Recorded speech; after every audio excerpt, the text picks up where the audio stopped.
Hey guys, Travis here. Coming to you from my backyard. First day it's been sunny after we got a little bit of snow and a lot of rain. Hopefully you're enjoying the gorgeous weather and the sun. It absolutely feels wonderful. Coming to you with our monthly numbers for real estate and a little story for you afterwards. So obviously, as you guys know and see all over the papers and internet and everything, the market's still crazy. It is what it is. And so there's not much, you know, numbers are pretty much the same as last month.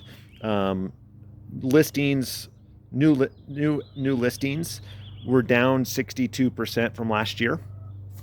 And so, actually, I will move this over so my phenomenal assistant Heather will add kind of the numbers here for you so you can actually see them. So we're down 62% from last year. From last month, we're up 35%.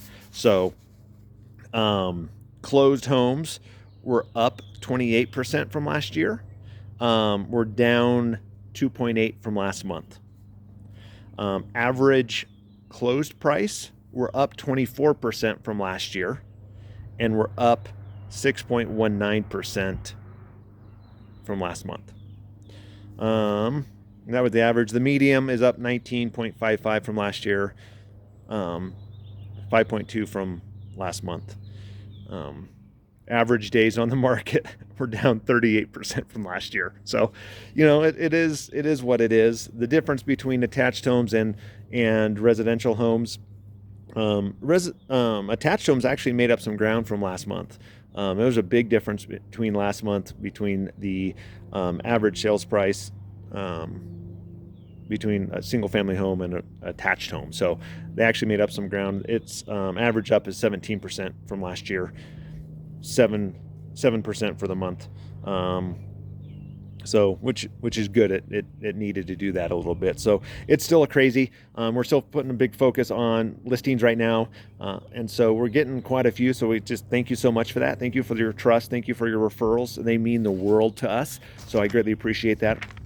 So yeah, that's kind of a quick update. More of the same, and I don't see it slowing down really anytime soon with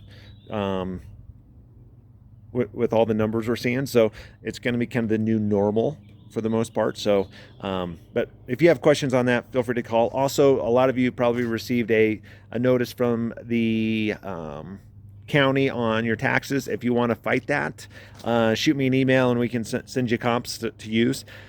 It's pretty tough to do, but we're more than happy to pull the comps if you need them. I know you can go to the website and actually look at comps on their website. So let us know what you need on that. We're here to serve you on that, guys.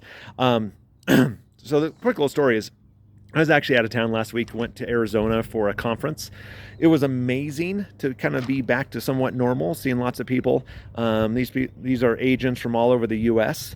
And so I get coached by a company out of California that is phenomenal, teaches me to serve my clients better in different ways. And so it's great. So one of the things he had us do is he had us reflect on 2020. Obviously 2020 was a weird year for all of us. But I had never sat down and really reflected on it. So attached to this email, to this video, we're going to add an attachment with a whole bunch of different questions on kind of what he took us through. It was pretty powerful. Some of the questions, just so you guys have an idea, what was the most difficult part of 2020 for me? What would I do different? How did I grow through this process? How was it a great year?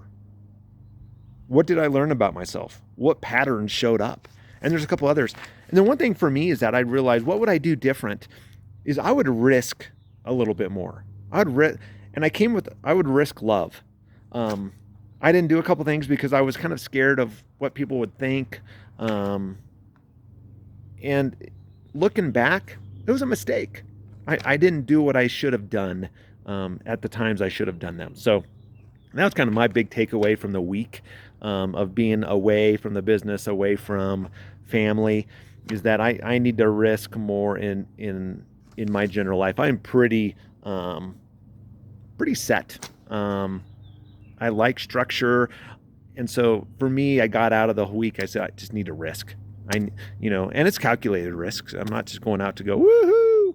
It's calculated. So we'll put this below. I'd walk through it. I'd take 10, 15, 20 minutes to go through them to really get an idea of what we learned from 2020. Again, it's good to reflect. It's good to look back. And one of the last questions is, how do I need to prepare for the next pandemic or I forget what it, life interruption? What is it we need to do? Do we need a little bit more savings? Do we need to prepare in what way? And so it was just cool to just reflect and look back and go, how, because we're going to have these again. This is not the last one. It's going to go, it's something else is going to happen. So let's prepare for it. Let me know, comment below, shoot me an email of what you got out of this, what you need to do to prepare for the next one. So we love you guys. We're here for you. Never hesitate to call if you need anything.